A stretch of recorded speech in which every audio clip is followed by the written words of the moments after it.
بسم الله الرحمن الرحيم. يا أيها المزمل قم الليل إلا قليلا نصفه أو انقص منه قليلا أو زد عليه ورتل القرآن ترتيلا إنا سنلقي عليك قولا ثقيلا إن ناشئة الليل هي أشد وطئا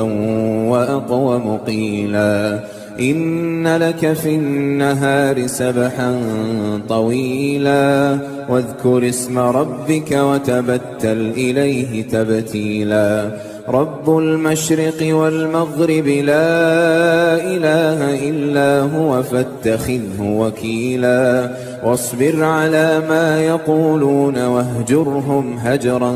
جميلا وذرني والمكذبين أولي النعمة ومهلهم قليلا إن لدينا أنكالا وجحيما وطعاما ذا غصة وعذابا أليما يوم ترجف الأرض والجبال وكانت الجبال كثيبا مهيلا إنا أرسلنا إليكم رسولا شاهدا عليكم كما أرسلنا إلى فرعون رسولا فعصى فرعون الرسول فأخذناه أخذا وبيلا فكيف تتقون إن كفرتم يوما يجعل الولدان شيبا السماء منفطر به كان وعده مفعولا إن هذه تذكرة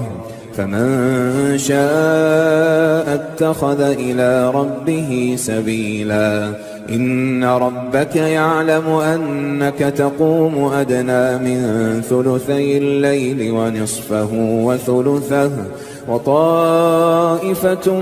من الذين معك والله يقدر الليل والنهار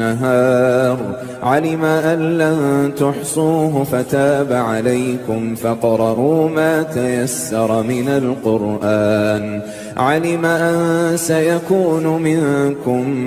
مرضى وآخرون يضربون في الأرض يبتغون من فضل الله وآخرون يقاتلون في سبيل الله فاقرؤوا ما تيسر منه وأقيموا الصلاة وآتوا الزكاة وأقرضوا الله قرضا حسنا وما تقدموا لأنفسكم من خير تجدوه عند الله هو خيرا وأعظم أجرا واستغفروا الله إن الله غفور رحيم.